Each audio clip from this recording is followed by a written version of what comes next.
আসসালামু আলাইকুম প্রিয় স্বপ্নবাজের দল। ঢাকা সেন্ট্রাল ইউনিভার্সিটিতে বাণিজ্য শাখা থেকে তোমরা যারা ভর্তি পরীক্ষায় অংশগ্রহণ করেছো, অর্থাৎ সি ইউনিটে তোমাদের আসন সংখ্যা রয়েছে 1997টি এবং এখানে কলেজ ভিত্তিক কত আসনের বিপরীতে কত মেরিট পর্যন্ত শিক্ষার্থীরা চান্স পাবে সেই বিষয়গুলো তোমাদেরকে একটু জানানোর চেষ্টা করব। সো চলো দেখা যাক। ঢাকা কলেজে 234টি আসন রয়েছে এবং ইডেনে 419টি আসন রয়েছে।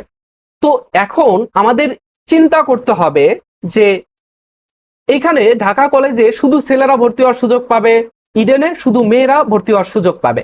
সো সেই জায়গা থেকে যদি আমরা চিন্তা করি তাহলে ঢাকা কলেজ এবং ইডেন কলেজ একসাথে মিলিয়ে আমাদের চিন্তা করতে হবে। এবং মেরিট লিস্ট যদি তোমাদের সাবজেক্ট কলেজ চয়েস যদি এরকম হয়, কলেজের যদি লিস্টটা তোমরা এই স্ক্রিনে যেরকমটা আছে সেরকম ভাবে দিতে পারো, তাহলে আমাদের আমার যে কথাগুলো রয়েছে সেগুলো তোমরা তোমাদের মেরিট পজিশন এবং সিট পাওয়ার সাথে মিলাতে পারবে।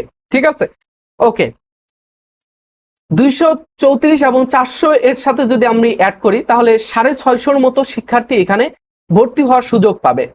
তো 650 আসনের বিপরীতে আমরা এখানে প্রায় 1000 থেকে 1200 মেরিটের মধ্যে যাদের মেরিট পজিশন তারা ইডেন এবং ঢাকা কলেজে ভর্তি হওয়ার সুযোগ পাবে ইনশাল্লাহ। তিতুমির এবং বদরুন্নেসায় প্রায় 400 এবং যথাক্রমে 415 এবং 151টি আসন রয়েছে এবং এখানে প্রায় শিক্ষার্থীরা 565র মতো শিক্ষার্থী 66 জন শিক্ষার্থী এখানে ভর্তি হওয়ার সুযোগ পাবে তিতুমির এবং বদরুন্নেসা কলেজ থেকে। ঠিক আছে, সো তিতুমির এবং বদরুন্নেসা কলেজ থেকে প্রায় 666 জন শিক্ষার্থী ভর্তি হওয়ার সুযোগ পাবে। তো 566 জন ভর্তি হওয়ার সুযোগ পাবে। তো এর বিপরীতে আমরা যদি চিন্তা করি তাহলে 1200 থেকে 1800 মেরিট যাদের রয়েছে অথবা 2000 মেরিট যাদের রয়েছে এর মধ্যে শিক্ষার্থীরা কিন্তু এখানে ভর্তি হওয়ার সুযোগ পাবে। ঠিক আছে, ওকে। এরপরে আসবো আমরা বাংলা কলেজ। আমরা এই কয়টার প্রেডিকশন দিয়েছি অলরেডি। এরপরে বাংলা কলেজে কারা ভর্তি হওয়ার সুযোগ পাবে, কত মেরিট পর্যন্ত? বাংলা কলেজে 337টি আসন রয়েছে।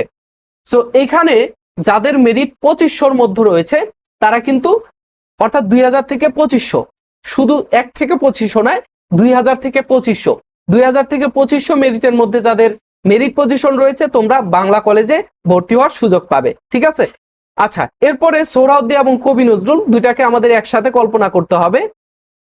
তোমাদের মেরিট পজিশন যাদের 2500 থেকে 3500 অথবা 3300 থেকে 3500-র মধ্যে রয়েছে, অর্থাৎ 2500 থেকে 3300, সর্বোচ্চ গেলে 3500 এর মধ্যে রয়েছে, তোমরা কবি নজরুল সোহরাওয়ার্দীতে একটা কলেজে আসন পেতে পারো, একটা সাবজেক্টে আসন পেতে পারো। ঠিক আছে, সো এই ছিল আমাদের প্রেডিকশন সি ইউনিটের। তো আবার একটু সামারাইজ করি। ইডেন কলেজ এবং ঢাকা কলেজে তোমরা যাদের 1200 থেকে 1500-র মধ্যে মেরিট রয়েছে তোমরা ভর্তি হওয়ার সুযোগ পাবে। যাদের 1200 থেকে 2000-এর মধ্যে মেরিট রয়েছে তোমরা তিতুমির এবং বদরুন্নেসায় ভর্তি হওয়ার সুযোগ পাবে। আর যাদের 2000 থেকে 2500 অথবা 2600-র মধ্যে মেরিট রয়েছে তোমরা এখানে বাংলা কলেজে ভর্তি হওয়ার সুযোগ পাবে। সোহরাওয়ার্দী এবং কবি নজরুলের যদি চিন্তা করি যে 2500 অথবা 2600 থেকে 3500-র মধ্যে যাদের মেরিট রয়েছে তোমরা সোহরাওয়ার্দী এবং কবি নজরুল কলেজে ভর্তি হওয়ার সুযোগ পাবে। আমার এই প্রেডিকশনটা মিলবে তাদের সাথেই যাদের চয়েস লিস্ট এরকম ভাবে ঢাকা কলেজ, ইডেন কলেজ অথবা এরপরে তিতুমির, বাংলা, বদরুন্নেসা, সোহরাওয়ার্দী, কবি নজরুল এই সিরিয়ালে যাদের সাবজেক্ট চয়েস দিবে অথবা কলেজ চয়েস দিবে, শুধু তাদের সাথেই আমাদের এই প্রেডিকশন মিলবে। ঠিক আছে, সো তোমরা অনেক বেশি কমেন্ট করতেছিলে যার কারণে তোমাদের এই বিষয়টা জানানো অনেক বেশি প্রয়োজন মনে করেছি। সো দেখা হচ্ছে পরবর্তীতে। আর তোমরা যারা সেকেন্ড টাইম ভর্তি পরীক্ষার প্রস্তুতি নেবে, যাদের ঢাকা সেন্ট্রাল ইউনিভার্সিটিতে আসন আসবে না অর্থাৎ চান্স হবে না, তোমরা অবশ্যই সেকেন্ড টাইম ভর্তি পরীক্ষার প্রস্তুতি নাও।